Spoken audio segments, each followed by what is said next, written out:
when they boost your copay. Don't you know what to say?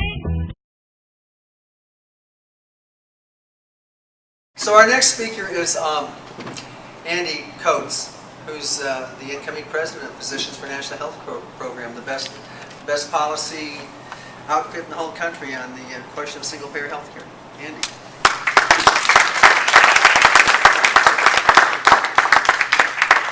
So I'm not sure. It's a real honor to speak with you because I look around and I realize that there are many people who are really hardworking grassroots activists in a way that I wish I could be, that I can't quite do and hold down my doctor job. And there are many of you that know way more health policy than I do. So I was thinking, I was actually hoping that this scenario would unfold, that Walter would lay out the big picture, because maybe first what I'd like to do is give you an idea of what's happening to our patients, to the care, to what it means to be a physician right now, trying to provide care to patients. We are in a very deep social crisis where in my state, do you know the middle income, poorest 50%, 25 years ago made about $16,000 per household. And now they make $14,000 per household in constant dollars. And yet our state, New York, has 68 billionaires. There's 412 billionaires in the country according to Forbes, and that's the richest taxpayers in the country. So we have this incredible income polarization, this incredible income inequality, and this widening gap, and it has profound health consequences. We have profound health inequities that are following with this process as it unfolds, and to try to practice in that context is something that we should be thinking about. And with the incredible drive toward extracting profits from caregiving that we're in, you know, a funny thing starts to happen, because the act of caregiving isn't something that lends itself to profit making. The act of caregiving is an act of solidarity, and I would like to define solidarity the way that the general practitioner from Wales, Julian Tudor Hart, did, which is solidarity is not altruism. It's not doing something for somebody else out of the goodness of your heart. It's doing something for somebody else with the consciousness that you yourself will need someone to help you. You'll be in that bed next. It'll come the time when you'll need the help of others. This is fundamentally the way healthcare works, and it's fundamentally the way that the healthcare system should be organized. But there's something more. When you look at the social science and the medical science about what works to make people healthy, if you don't organize the system on that basis, you will not get the results. It will not work. And that's what we're in. So just on some specifics. Where I live in the Capital District, there's about 1 million people in 3 cities, Albany, Schenectady, and Troy. It's where the Hudson River pours into the Mohawk River in upstate New York. Recently, in the last few years, Scotland Avenue in Albany has a big Catholic tertiary care center on the west end and a big academic medical center on the east end. The academic medical center is a private not-for-profit, and the Catholic medical center is a private not-for-profit. And over each building is a crane building a bed tower and a parking garage, sometimes 2 cranes, sometimes 3 cranes. Enormous capital expenditures on each end of New Scotland Avenue. Enormous, hundreds of millions of dollars, all kinds of deal making. And is any of that money expanding access to care for the poor of the city? Is any of that money making the quality of care better for the city? In fact, it's a little bit embarrassing. I'm on the staff of both hospitals. St. Peter's built such a beautiful bed tower that the rooms were too big, and the patients had to travel too far to the bathroom. And when you're that feeble, you can fall.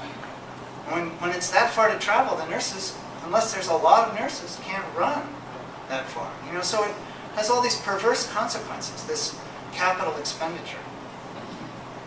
And just to mention, if we're going to talk about how HR 676 would handle that, you know, hospitals wouldn't be able to use their capital as a private game, where the CEO got a bonus and the COO got a bonus. And there was all kinds of deal making. Those things would have to be planned from the point of view of what people's health needs are. And that's how we would redirect hospital budgets. Meanwhile, there's been a big conglomeration. the St. Peter system took over 3 other hospitals. So now there's been this big conglomeration built. And I decided to go work in one of the hospitals because it's a community hospital. I really love it. It's in Troy. The patients, it's a small hospital so that the staff really has a good feeling for what's happening in the community. And they have that consciousness that I was talking about. That they might maybe all be in that bed one day. It was my mother last week, you know.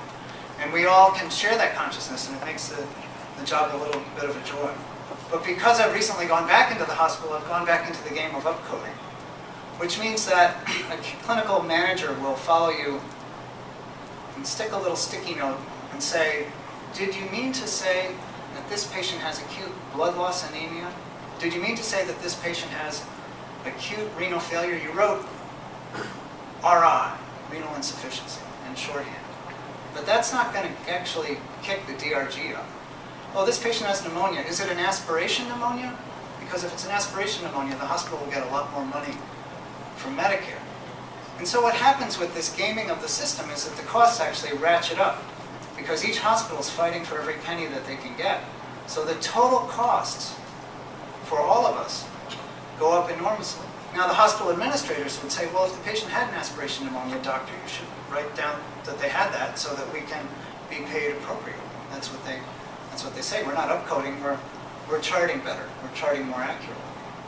But the consequences are that the costs go up for all of us. And the alternative would be HR 676, where the hospital had a global budget annually, and it didn't have to worry about coding anything. And those nurses that are paying attention to the charts so closely could be at the bedside caring for patients instead of caring for charts. This is the reality of everyday practice. On the policy level, Walter could give the lecture. I mean, we have now this alphabet soup. We have ACOs, the ACA, P for P, right? The accountable care organizations are the new managed care system that's been enabled by the Affordable Care Act. And I'm starting to see in my practice what it will mean for the primary care groups that we work with, for the networks that we work with. The first thing that it means is that there needs to be a lot more administrators. Whoa, don't we already have enough administrators in healthcare? I mean, we need doctors and nurses. We don't need more administrators. And the next thing is that those administrators will be reading the fine print about how to game the system and upcode some more.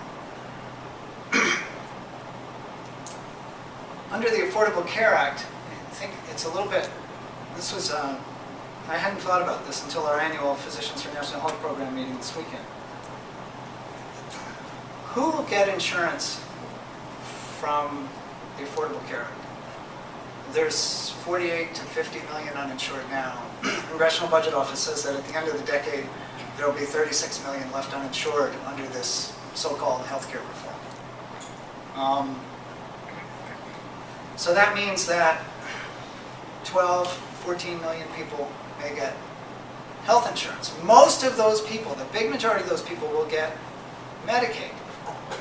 Medicaid, we know from, I know personally from bitter experience of not being able, oh wow, that's very nice. Mostly just nervous, but thank you.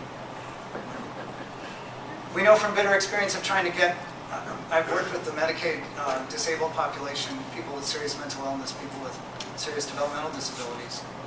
From bitter experience, it's very difficult to get specialists to see our patients who have Medicaid. A patient who needs to see an orthopedic surgeon or an ophthalmologist, it would really take a heroic struggle and many times of personal failure to get the doctor to see the patient for the specific problem. And so the vast majority of people who now need health insurance will get Medicaid under the new system. But at the same time, at the state level, the Medicaid cuts are coming, and they're coming really, really hard and heavy. You know, the state can't afford its portion of Medicaid. When a state has a formula. In Oregon, they had a lottery. Can you imagine a lottery?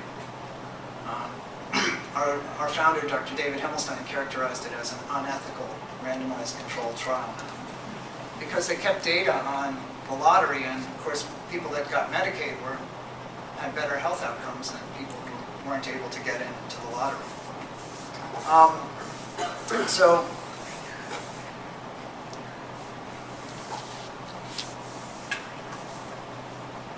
other people will get private health insurance, but they won't be able to afford it, because if the median income is around $40,000, just above the federal poverty level, the plans that will be offered will cost a quarter of the family's income. And even if there's some federal subsidy, it'll be a significant amount of the family's income, and it'll be a plan that doesn't cover actual illness, because we're seeing this incredible incursion of high deductibles. What a high deductible means is that you have to pay, say, $5,000 out of pocket before you actually get any insurance coverage for anything. And we know what those patients do. Those patients have an inguinal hernia, and they need an elective surgery, and they don't get it because they're going to have to pay that $5,000 out of pocket.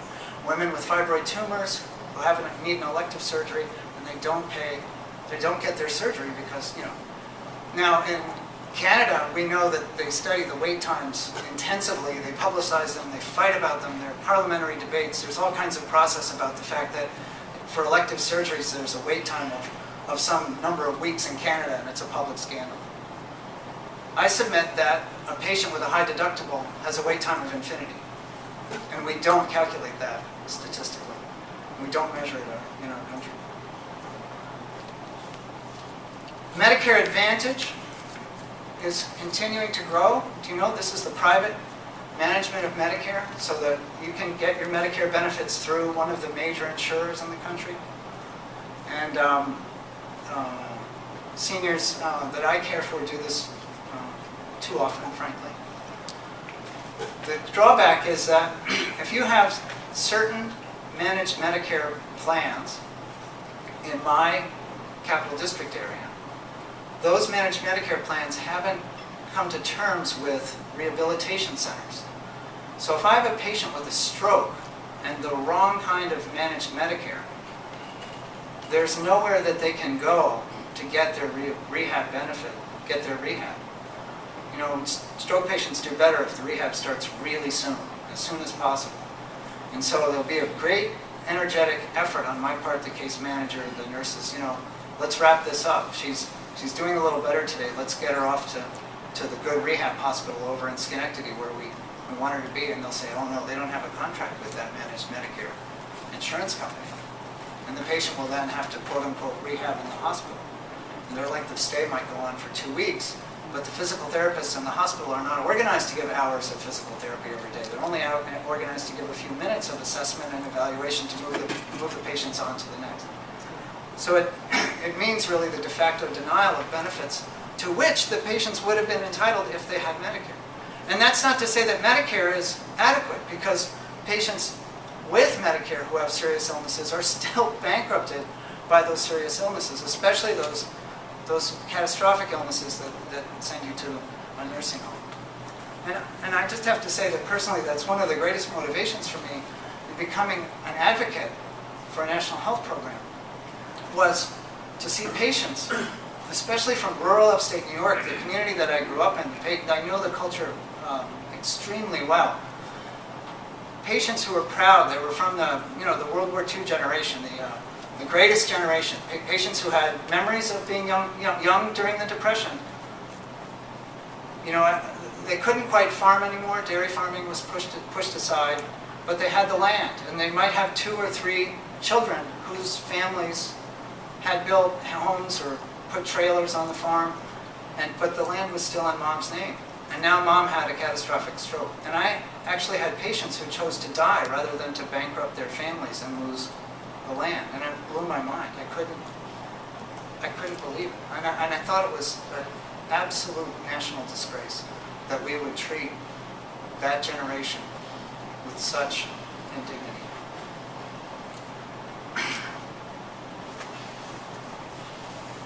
I have another job. I have 2 jobs.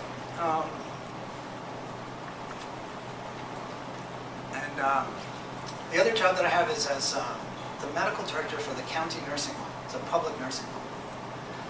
And our public nursing home is falling down. Tonight it's pouring in with rain. There'll be buckets on every unit catching the water. The politicians have decided over the last 15, 20 years to not rebuild this building, hoping that the deterioration of it would enable the privatization of the nursing home at the appropriate point. It's been a very slow waiting game. Oh, and I should mention that Do you know Albany? You might not know this. Albany, New York has the oldest continuity of a Democratic Party political machine in the nation, 1911, the Dan O'Connell machine. Greater than Chicago in terms of its continuity. The mayor was mayor for decades and decades and decades. So these are the Democratic Party politicians with continuity all the way to the Progressive era. The same Democratic Party that brought us the child labor laws, that brought us all kinds of social reforms. The same animal. Well, not the same animal anymore, obviously. So now we're in the end game. The call is to privatize the county's public nursing home. And the proposal from the county executive is to lease it to a for-profit company. To lease it for, not even lease it, really, give it. I mean, it's just a donation to a for-profit, successful for-profit nursing home company. And when you look at the statistics of the New York State Department of Health about the care in nursing homes, for-profit versus public nursing homes have twice as many patients per nurse, twice as many nurses per patient, twice as many nurses per patient as private nursing homes. And yet, things have gotten so topsy-turvy that in Andrew Cuomo's Department of Health in New York State, to be private is good because it costs less at the bedside. So they did an analysis that basically proved that for-profit nursing homes cheat patients of bedside care. And they said it was good because it was good for everyone if it cost less to provide care. And having worked in the public nursing home, I see this incredible depth of continuity. Wealth of research shows that the longer the continuity of nursing and rehab and aides, all the way down the line, the less turnover in staff, in other words. The more cohesiveness, the more teamwork, the better the quality of care.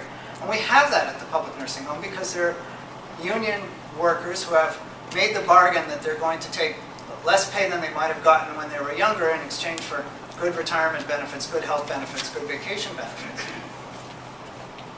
And we know that if it goes for profit, the result will be that they'll have to pay for their health insurance, the seniority will be out the window, reapply for your jobs, and the costs will be about half at the bedside, and we know that the continuity of care will be completely shattered.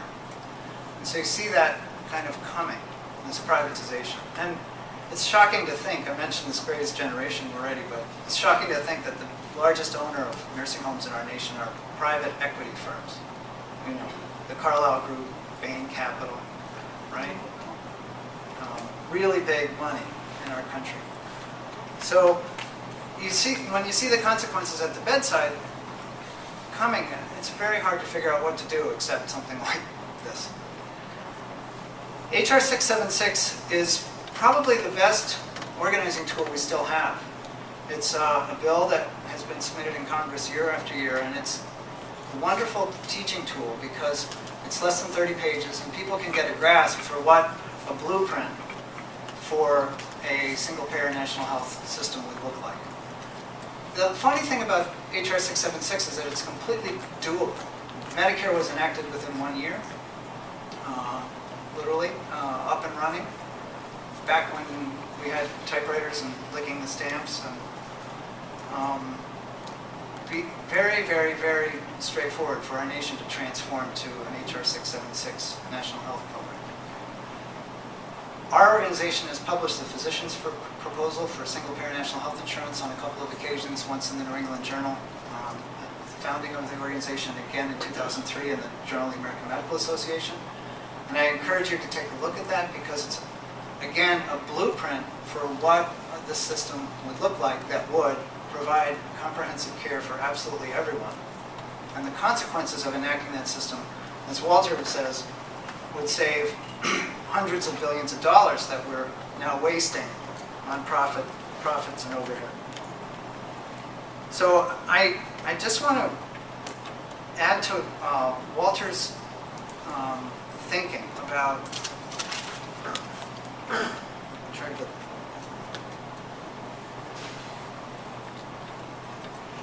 where is it? Forgive me. That it's, this idea has been marginalized. Actually, somebody again sent me from my PNHP chapter in upstate New York, the Lie Factory, the article from the New Yorker that talks about the advertising campaign and calling it socialized medicine, all the continuity back to the Truman days. But anyway, centrist, mainstream, logical, and patriotic. Well, if there were a single-payer national health program for the nation, and health care was no longer a job benefit, well, one of the ways to think about it is that since the employer-based system came about at a time when there was a wage freeze and the bosses couldn't give wage hikes, although they were desperate for labor, so they started giving benefits, and it made sense to give health benefits, and there was this good idea about hospital-based insurance, and the birth of the blues sort of started to roll along. Well, if you think about those benefits, you get the benefits instead of the wages, and that's kind of true. In fact, there's an article that was in the JAMA by Ezekiel Emanuel and Victor Fuchs, and kind of think about all benefits are foregone wages. All benefits are foregone wages. So if all of a sudden all of us had full health benefits, this would be a huge liberation for our nation, for our working people, for the poor. It would be an incredible liberation. Now, Walter would like to remind you that it would also be a liberation for many bosses. Personally, I don't care about that. I think they'll be fine. You know what I mean? But it would be enormously liberating for us if we didn't have to worry about these things. Because right now, any illness, all of our families, all of our friends have these stories of some stupid illness. I was working in the Adirondacks in an emergency room, and a man came in bleeding early in the morning, and he said, "How much is it going to cost you to sew this up?" I mean, how much is it going to cost me? And we said, we don't know, and it wouldn't be right for us to talk about it. Come in, let us treat you. But there was that amazing awkward moment where he explained that he had plans, he had career plans. He didn't have health insurance, and his life savings was going to advance his career. And if we ate away his life savings with a visit to the ER, then he wouldn't be able to take the next step in his career. We all have these stories. I have the stories from my own family, from my own illnesses. The crazy, crazy money system. And so if we had a system like this, it would be enormously liberating for the whole nation. So I am actually very optimistic, because I started talking about this picture of growing inequality in our system. There's a crisis in the system just because of the inequality, just because of the spectacular inequality that we have. We inspired the Occupy. There's a crisis in our healthcare system with growing inequities, and there's this terrible additional thing happening where pushing the costs of care onto the poor makes the inequalities even greater all by itself. So that instead of ameliorating social inequalities, now the injustices in our healthcare system are exacerbating the social inequalities just out of the healthcare system. And so as this crisis unfolds, something will have to give, and we can be confident that something will have to give. This is the way history has worked so many times. And what we're trying to offer as physicians for National Health Program is a very real, practical, evidence-based, let's stay within the social science. We know what works. We can take experiences from other places.